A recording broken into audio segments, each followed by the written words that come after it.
Hello friends, నేను శరణ్యాని. ఇవాళ మూగ మనసులు 17వ భాగం చదువుకుందాము. రచించిన వారు మీనా ముక్తేశ్వర్ గారు. మీ అందరికీ కూడా wish you very happy new year అండి. ఇక కథలోకి వెళ్దాము. మాన్వితకు ట్రీట్మెంట్ మొదలుపెట్టారు. మహేష్ వర్మ గారు బయటే ఉండిపోయారు. జాను, గౌతమ్ నంద ఇద్దరు ట్రీట్మెంట్ ప్రారంభించారు. ట్రీట్మెంట్ ప్రారంభం అయ్యాక మాన్వితలో పల్స్ రేట్ పెరిగింది. దానికి తగ్గట్టుగా వారు ముందే నిర్ణయించుకున్న ప్రకారం వైద్యం మొదలుపెట్టారు. మాన్వితకు అంతకుముందు వాడిన డ్రగ్కి విరుగుడుగా ఇంజెక్షన్స్ చేయడం వల్ల ఆ పవర్కి ఆమెలో కొంత మార్పులు వస్తాయని దానికి అనుగుణంగా ట్రీట్మెంట్ చేస్తున్నారు. మాన్వితకు అంతకుముందు ఇచ్చిన డ్రగ్ పవర్ని కొద్దిగా పోగొట్టారు కాబట్టి సరిపోయింది. లేకుంటే మాన్విత కడుపులో ఉన్న పిండం మీద పడేది ఆ ప్రభావం మొత్తం. కానీ కాస్త అనుమానంగానే ఉంది.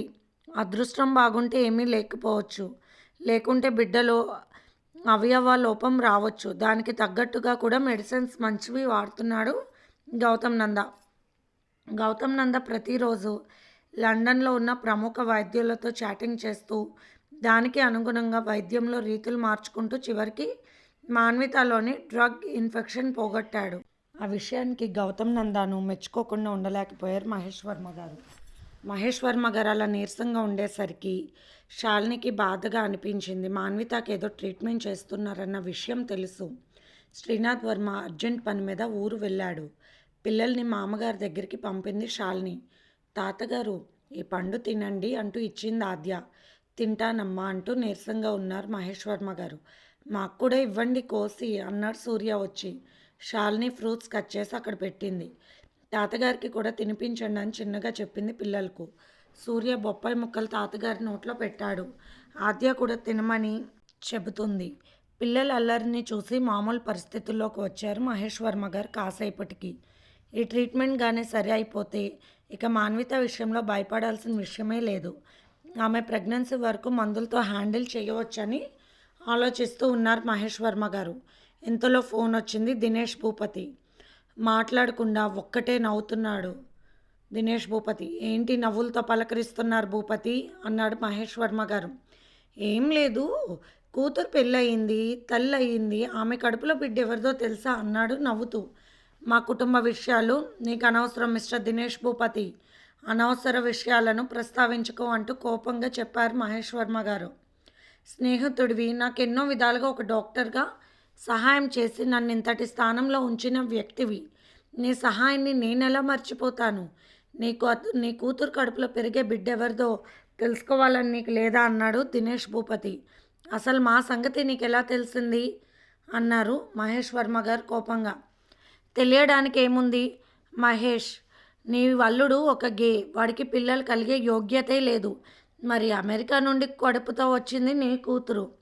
అంత మానసిక డాక్టర్వి అయి కూడా అల్లుడి విషయం తెలియదు అని చెబితే నేను నమ్మను కదా అన్నాడు వెటకారంగా నవ్వుతూ. చూడు భూపతి, నాకు ఆరోగ్యం సరిగ్గా లేదు, ఎప్పుడు మాట్లాడే ఓపిక నా దగ్గర లేదు అన్నాడు. మానసికంగా కూతురికి ఏమవుతుందన్న టెన్షన్లో ఉన్న మహేష్ వర్మ గారు, నేను ప్రేమించిన అంబికను నువ్వు పెళ్లి చేసుకున్నప్పుడు నాకు బాధ కలుగుతుందిగా, మరి టెన్షన్గా ఉంటుందిగా అన్నాడు భూపతి. నువ్వు అంబికను ప్రేమించావన్న సంగతి నాకు తెలియదు. ఆడపిల్లల విషయంలో అందరితో నువ్వు అంతే సన్నిహితంగా ఉంటూ ఇష్టపడ్డ వారందరితో సహజీవనం చేసేవాడివి. అంబిక నన్ను ప్రేమించిందని తెలిసి నాకే నేను ఆమెను ప్రేమించాను. అయినా విషయం ఇప్పుడు ప్రస్తావించడం అంత కరెక్ట్ కాదు అన్నాడు మహేష్ వర్మ గారు. నువ్వు నీ పెళ్ళికి ముందే ఒక అమ్మాయిని మోసం చేసి ఆమెతో కొన్నాళ్ళు సహజీవనం చేసి ఆమెని మోసగించారు అన్న నింద కూడా మోసావని నాకు తెలుసు భూపతి అన్నారు మహేష్ వర్మ గారు. అవును, దానికి పుట్టిన చిన్న కూతురు శైలునేగా విలేకరుగా నా గుట్టంతా బయట పెట్టింది. అందుకే అది ఉన్న బస్సుకి యాక్సిడెంట్ చేస్తే నీ కూతురు కాపాడిందంటూ గట్టిగా మాట్లాడాడు దినేష్ భూపతి. ఆ బస్సు యాక్సిడెంట్ నువ్వు చేయించావా అంటూ ఆశ్చర్యపోయారు మహేష్ వర్మ గారు. అవును, దాని తల్లికి నేను చేసిన మోసాన్ని బయటపెట్టి ఒక విలేకరులా నన్ను విమర్శించి అవన్నీ పేపర్లో ప్రకటిస్తానని సవాల్ విసిరి వెళ్ళింది. నేను వెళ్ళేసరికి మీ ప్రాంతం వరకు ఆ పత్రికలు వచ్చేసాయి. మిగిలిన పత్రికలు తగలబెట్టేశాను. దాని అంతం చేయాలనుకుంటే కుదరలేదన్నాడు భూపతి. అసలు ఇవన్నీ ఇప్పుడు నాతో నువ్వెందుకు మాట్లాడుతున్నావు భూపతి? నా మనసేమీ బాగాలేదు. నా అవన్నీ నీకు అనవసరం. ఫోన్ పెట్టేస్తానన్నారు మహేష్ వర్మ గారు. ఏ తండ్రైనా కూతురు తెలియని వాడి వల్ల తల్లయిందని తెలిసాక ఎవరు అని తెలుసుకోవాలని ఉంటుంది. నీకైతే ఏమీ లేకపోవడం ఇంకా విచిత్రంగా ఉంది అన్నాడు దినేష్ భూపతి వెటకారంగా నవ్వుతూ. ఇక భరించలేక ఫోన్ పెట్టేశారు మహేష్ వర్మ గారు. ఎందుకు ఇలా మాట్లాడాడు భూపతి అంటే జరుగుతున్న వాటిలో భూపతి హస్తం ఉందా? నిజమే. మాన్విత ఎలా గర్భవతి అయిందో అసలు తెలియని విషయం. అది అతనికి ఎలా తెలిసింది? ఈ విషయాన్ని గౌతమ్కి చెప్పాలా? ఇప్పుడిప్పుడే అతని మనసు ప్రశాంతంగా ఉంది. మళ్ళీ ఏమీ తెలియని అతని మనసు గాయపరచడం మంచిది కాదు అనుకున్నారు మహేష్ వర్మ గారు. తప్పకుండా శ్రీనాథ్ వర్మని తీసుకువెళ్ళి ఒకసారి దినేష్ భూపతిని కలవాలి. నా బిడ్డ పరిస్థితి కారణం ఎవరో ఆ విషయం దినేష్ భూపతికి అసలు ఎలా తెలిసింది? ఇదంతా ఒక పెద్ద మిస్టరీలా ఉంది. నిజానికి మాన్వితకు ఆ డ్రగ్ వాడే అంత పగ ప్రతీకారం ఎవరికి ఉంటుంది? ఇలా అడిగాడు అంటే ఖచ్చితంగా ఈ రహస్యం భూపతికి తెలిసినట్టే ఉంది. భూపతిని విడిగా కలవాల్సిందే తప్పదు అని నిర్ణయించుకున్నారు మహేష్ వర్మ గారు. మాన్విత పెళ్లి చేసుకున్నప్పుడు తల బద్దలు కొట్టుకుని వాళ్ళు పిలిచింది మహేష్ వర్మ గారికి. కానీ ఆ పెళ్లి ఫోటోలన్నీ చూసి దాని భవిష్యత్ అది నిర్ణయించుకుందని మౌనంగా ఉండిపోయాడు తప్ప అంత ప్రేమించిన కూతురు విషయం ఏమిటి అని ఆమెకి ఫోన్ చేసి జరిగిన విషయం తెలుసుకోవాల్సింది. మొండితనానికి పోయి మరింత అనార్థం జరిగేలా చేశాను. తప్పు నాది నాది అంటూ తల పట్టుకుని కూర్చున్నారు మహేష్ వర్మ గారు. జాను బయటకు వచ్చింది. ట్రీట్మెంట్ పూర్తయింది సార్ అని చెప్పింది చెమటలు పడుతుండగా. ఎలా ఉంది అని వెళ్ళబోయాడు మహేష్ వర్మ గారు. కాసేపు వెళ్ళకండి. గౌతమ్ తనదైన శైలిలో ఆమె మార్పులు తేవడానికి ప్రయత్నిస్తున్నారు. అది ఒక భర్తలా తప్పని విషయం అన్నది జాను తల వంచుకొని. సిస్టర్ కూడా బయటకు వచ్చేసింది. చలికి భయంకరంగా వణికిపోతూ ఉంది మాన్విత. టెన్షన్తో జుట్టు పీకేసుకుంటూ ఉంది. ప్లీజ్ వద్దు అంటూ మాన్వితను భర్తలా దగ్గరకు తీసుకున్నాడు గౌతమ్ నంద. ఆమెకు అన్ని విధాల వెచ్చదనాన్ని ఇస్తున్నాడు. ఆమె పెదవులను ముద్దాడుతూ ఆమెలో ఉన్న ఉద్రేకాన్ని మరొక వైపు మళ్లించడానికి ప్రయత్నిస్తున్నాడు. ఎగశ్వాసగా ఉన్న ఆమె హృదయాన్ని మృదువైన తన చేతుల స్పర్శతో ఉద్వేగాన్ని తగ్గించడానికి ప్రయత్నిస్తున్నారు. ఆమెకు తొడిగిన ఆపరేషన్ జాకెట్ను తొలగించుకోవడానికి విపరీతంగా ప్రయత్నం చేస్తూ రకరకాలుగా ప్రవర్తిస్తుంది మాన్విత. డోర్ లాక్ చేసి వచ్చాడు గౌతమ్ నంద. ఆమె చెప్పినట్లే ఆమెకేమీ లేకుండా తీసేశాడు. ఆమెకు వెచ్చదనాన్ని తానే ఇస్తున్నాడు. సున్నితమైన ఆమె శరీరాన్ని తన గోర్లతో రక్కేసుకుంది. గౌతమ్ నంద ముఖాన్ని కూడా గాయపరిచింది. ఆవేశపడుతున్న ఆమె అదరాలను తన అదరాలతో చుంబించాడు గౌతమ్ నంద. ఆమె కనులను మృదువైన చేతులతో తడిమాడు. తెలియని ఆవేశం కనుల వెంట నేరుగా బయటకు వచ్చేసింది మాన్వితకు.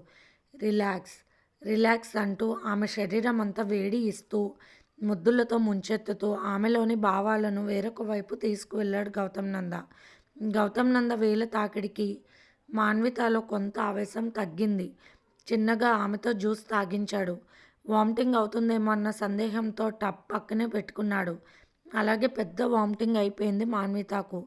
ఒక కాంపౌండర్ లాగా అవన్నీ పట్టి శుభ్రం చేసి ఆమె ముఖాన్ని శుభ్రంగా క్లాత్ పెట్టి తుడిచి వేడి నీళ్ళతో ఆమె ముఖాన్ని ఖరాబ్ అయిన చోట్ల తుడిచాడు.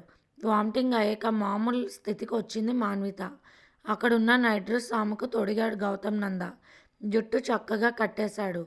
గౌతమ్ నంద హృదయంలో తల దాచుకుంది మాన్విత ఒక గువ్వ పిట్టల. ఆమెను అలాగే పొదివి పట్టుకుని మంచంపై చేర్చాడు గౌతమ్ నంద. చిన్నగా ఆమె తల నిమురుతూ నిద్ర ముంచాడు. అప్పటికి భయం తగ్గింది గౌతమ్ నందకు. మాన్వితకి ఏమవుతుందన్న టెన్షన్తో ముందు రోజు నుండి నిద్ర లేకుండా ఆలోచనలోనే ఉన్నాడు గౌతమ్ నంద. అమ్మాయ్య అనుకుని డోర్ తీసేశాడు గౌతమ్ నంద. గౌతమ్ నంద వైపు చూసి, ఆ శ్రీరామచంద్రుడు అందరికీ దేవుడు, నా వరకు నా కూతురు విషయంలో గౌతమ్ నందనే దేవుడు అని మనస్ఫూర్తిగా అనుకున్నారు మహేష్ వర్మ గారు. అలా ట్రీట్మెంట్ ఇచ్చిన పేషెంట్ పరిస్థితులు ఎలా ఉంటాయో అన్నీ తెలుసు మహేష్ వర్మ గారికి. కవిత వచ్చి లోపల అన్నీ శుభ్రం చేసి తుడిచిపెట్టేసింది. జాను హాస్పిటల్కి వెళ్ళిపోయింది. సిస్టర్ నందిని మాన్వితను చూసి క్షేమంగా ఉన్నారు అంతే చాలనుకుంది. శాలిని కూడా మాన్వితను చూసి వెళ్ళింది. గాఢ నిద్రలో ఉంది మాన్విత. పిల్లల్ని ఆ రూమ్లోకి వెళ్ళనివ్వకుండా మాన్వితకు నిద్రభంగం అవ్వకూడదని చెప్పారు మహేష్ వర్మ గారు. కాస్త అలసటగా ఇంటి ముందున్న గార్డెన్లో కూర్చున్నాడు గౌతమ్ నంద. ఇంతలో శ్రీనాథ్ వర్మ ఫోన్ చేశాడు. ట్రీట్మెంట్ అయిందా, ఎలా ఉంది మాన్వితకంటూ ప్రశ్నలు వేశాడు కంగారుతో కూడిన ప్రేమగా. ఇప్పుడే కాస్త ఫ్రీ అయి పడుకుందని చెప్పాడు గౌతమ్ నంద. థ్యాంక్ యూ గౌతమ్ అన్నాడు శ్రీనాథ్. నా బాధ్యత కదా అంటూ నవ్వాడు గౌతమ్ నంద. అందుకే నువ్వంటే చాలా ఇష్టం నాకు అన్నాడు శ్రీనాథ్ వర్మ. అలా కొన్ని మాటలు మాట్లాడాక ఫోన్ పెట్టేశాడు గౌతమ్ నంద. మాన్వితాన్ని పరీక్ష చేసి వచ్చిన మహేష్ వర్మ గారు ఇక ఏ బాధ ఉండదు. ఆమె తన ఉనికిని తాను తెలుసుకుంది ముందు. ఇప్పుడు ఆమెలో కొన్ని భావాలు కలుగుతూ ఉన్నాయి అంటూ నవ్వారు మహేష్ వర్మ గారు. గౌతమ్ నంద లోపలికి వెళ్ళాడు. గౌతమ్, నా దగ్గరే ఉండు అంటూ కలవరిస్తూ ఉంది మాన్విత. ఆనందంగా నవ్వుకున్నాడు గౌతమ్ నంద. ఆ యముడితో అయినా పోరాడవలసి వస్తే, పరిస్థితి వస్తే పోరాడి విజయం సాధించి నిన్ను కాపాడుకుంటా మాన్విత అంటూ నవ్వాడు గౌతమ్ నంద. తన రూపులో రాకింగ్ చైర్లో కూర్చుని తల పట్టుకుని ఆలోచిస్తున్నారు మహేష్ వర్మ గారు. గౌతమ్ నంద అన్నీ సిద్ధం చేసుకోవడానికి మధు నుండి ఇంకా ఫోన్ రాలేదని ఆలోచిస్తున్నాడు. మాన్వితకి ట్రీట్మెంట్ జాగ్రత్తగా జరిగిపోయింది. ఇక దిగులు లేదు. అటువంటి పరిస్థితి కలిగించిన వారిని మాత్రం విడిచిపెట్టకూడదు. అసలు మాన్విత మానవత్వానికి రూపం. ఆమెను చూస్తే అలా ఎలా చేయాలనిపించింది. చీమకైనా అపకారం తలపెట్టని పసిపిల్లల మనస్తత్వం మాన్వితకు. తనకు తెలిసి ఎంతోమందికి సహాయం చేసింది మాన్విత. ఆమె పుట్టినరోజులు కొన్ని కూడా ఆమెతో అనాథాశ్రమాలకి వెళ్ళేవాడు. పెద్ద గ్రాండ్గా ఏమీ ఫంక్షన్ జరుపుకోవడం ఆమెకు అసలు ఇష్టం ఉండదు. కానీ ఖర్చు పెట్టే డబ్బు మొత్తం ట్రస్టులకు, అనాథ శరణాలయానికి డొనేట్ చేసేది. చక్కటి భోజనం వండించి స్వీట్లు, పండ్లు అన్నీ తీసుకువెళ్ళి అనాథాశ్రమంలో పిల్లలకు అందరితో పాటు తను వడ్డించేది. ఈరోజు మాన్విత ఇలా అంటూ బాధపడ్డాడు గౌతమ్ నంద. అమెరికా వెళ్ళబోయే ముందు ఒకసారి శ్రీనాథ్ పుట్టినరోజుకు స్వీట్స్, పళ్ళు, స్నాక్స్ అన్నీ తీసుకుని వెళ్ళింది. ఆ సంఘటన కళ్ళ ముందుకు వచ్చింది గౌతమ్ నందకు. హాస్పిటల్లో వర్క్ చేసుకుంటూ ఉన్నాడు గౌతమ్ నంద. హడావుడిగా వచ్చింది. రండి, పనుంది, కార్ తీయండి గౌతమ్ అని చెప్పింది. అలాగే నవ్వుతూ చూశాడు గౌతమ్ నంద. అలా చూస్తూ మీరు ఈ రోజంతా గడిపేస్తారు కానీ రండి ముందు అంటూ నవ్వింది మాన్విత. తనను తాను సర్దుకున్నాడు గౌతమ్ నంద. వెంటనే పైకి లేచాడు. నాన్నగారు ఆపరేషన్లో ఉన్నారు, పేషెంట్స్ ఉన్నారు అన్నాడు గౌతమ్ నంద. పేషెంట్స్ ఎక్కడికి పారిపోరు. ఏదో హాస్పిటల్ మొత్తం మీరే ఉద్ధరించేస్తున్నట్టు మాట్లాడుతున్నారు.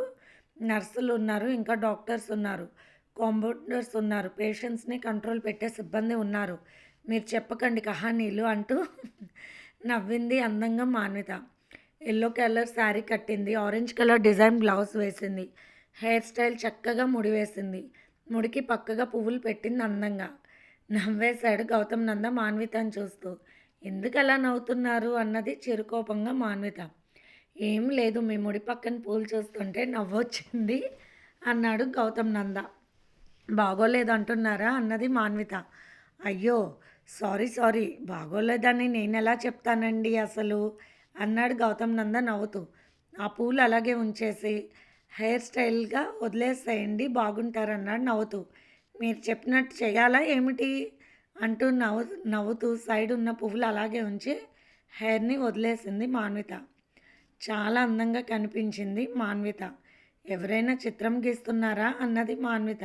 చిత్రమా అన్నాడు గౌతమ్ నంద ఆశ్చర్యంగా. ఏం లేదు, మీరు స్టాట్యూలా నిలబడిపోయి ఉంటేను కదలకుండా అన్నది మాన్విత అందంగా నవ్వుతూ ఉండండి అంటూ ఒకసారి రూమ్లోకి వెళ్ళాడు. సార్కి నన్ను అడిగితే బయటకు వెళ్ళానని చెప్పు అన్నాడు గౌతమ్ నంద అక్కడున్న కాంపౌండర్తో. అప్పుడే లోపల నుంచి బయటకు వచ్చారు మహేష్ వర్మ గారు. రండి గౌతమ్ అంటూ పిలుస్తోంది మాన్విత. సార్ అంటూ చెప్పలేక నుంచున్నాడు గౌతమ్ నంద. వెళ్ళు, లేకుంటే ఇంటికి వెళ్ళాక నా క్లాస్ చెప్తుంది. హోమ్ డిపార్ట్మెంట్ మరి ఏం చేస్తామన్నారు నవ్వుతూ మహేష్ వర్మ గారు. అవును, అక్కడికి మీకు భయం అయ్యా నేనంటే మీకు మాతో స్పెండ్ చేయడానికి టైం కూడా ఉండదు. అలాగే అంటూ తండ్రి భుజం మీద వాలింది మాన్విత. కారు ఎక్కుతున్న గౌతమ్ నందాను, నేను డ్రైవ్ చేస్తానులేండి డాక్టర్ గారు, మీకెందుకు శ్రమ అన్నది నవ్వుతూ మాన్విత. ప్రతి విషయంలోనూ హుషారు, జోరు ఎక్కువ మాన్వితలో. కారు వెనుక సీట్లో పళ్ళు, స్వీట్స్ అన్నీ చూసిన గౌతమ్, ఏంటి మాన్విత విశేషం, ఎక్కడికి వెళ్తున్నాం అన్నాడు. తినబోతూ రుచి అడగడం ఎందుకు అంటూ నవ్వింది మాన్విత. స్లోగా నడపండి మాన్విత మేడం గారు అంటూ నవ్వాడు గౌతమ్ నంద. మా కాలేజీలో కార్ రేసింగ్‌లో నేనే ఫస్ట్. 2, 3 చోట్ల కూడా పాల్గొన్నాను తెలుసా? అన్నది నవ్వుతూ మాన్వి. స్వతంత్రంగా మాట్లాడలేని కొన్ని భావాలు మౌనంగా ఉండేటట్టు చేస్తాయి. మనసంతా ప్రేమను నింపుకున్న గౌతంలో ఒక రకమైన నిశ్శబ్దం ఉండేది. ఏదో స్విచ్ ఆన్ చేస్తే ఆన్ అయ్యే టేప్ రికార్డర్‌లా మౌనంగా ఉంటారెందుకు? మాట్లాడండి ఖర్చేముండదులే అంటూ నవ్వింది మాన్వి. ఎందుకు సైడ్ అద్దంలో నుండి నన్నే దొంగ చూపులు చూస్తారు? డైరెక్ట్‌గా చూడొచ్చుగా అని నవ్వింది మాన్వి.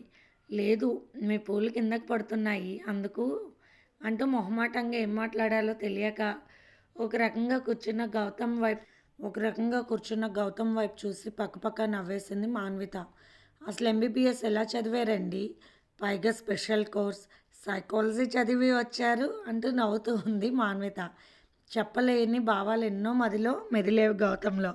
స్వతంత్రించి చెప్పలేకపోయాడు. అవును, ఎటూ కాని నడి సముద్రంలో మునిగిపోతున్న తన జీవితాన్ని ఆదుకున్న వ్యక్తి మహేష్ వర్మ గారు. అటువంటి వారి కూతురు మాన్విత స్వతంత్రించి తన మనసులో మాట ఆమెకు చెబితే ఆమె ఎలా రియాక్ట్ అవుతుందో, ఒకవేళ తప్పుగా అర్థం చేసుకుంటే అసలుకే మోసం వస్తుందేమో అన్న భయం గౌతంలో ఉండేది. అన్నయ్య పుట్టినరోజు గౌతమ్. అన్నయ్య బిజినెస్ పని మీద లండన్ వెళ్ళి ఉన్నారు. అందుకనే ఇక్కడ గుడిలో పూజ చేయించి అనాథాశ్రమంలో అందరికీ స్వీట్స్ పళ్ళు అన్నీ పంచుదామని బయలుదేరానంటూ నవ్వింది మాన్విత. మరి నేనెందుకు మాన్విత అన్నాడు ఏం మాట్లాడాలో తెలియని గౌతమ్. నేను అందరికీ పళ్ళు ఇస్తుంటే ఆ బుట్ట మీరు మొయ్యాలి కదా, స్వీట్స్ పంచుతుంటే ఆ ప్యాకెట్స్ పట్టుకుని ఉండాలి కదా నా పక్కన అన్నది మాన్విత. ఓకే, అవును అవును అన్నాడు గౌతమ్. అయ్యో ఏమవునండి అంటూ నవ్వేసింది మాన్విత. ఇది ఫ్రెండ్స్ ఇవాల్టి ఎపిసోడ్.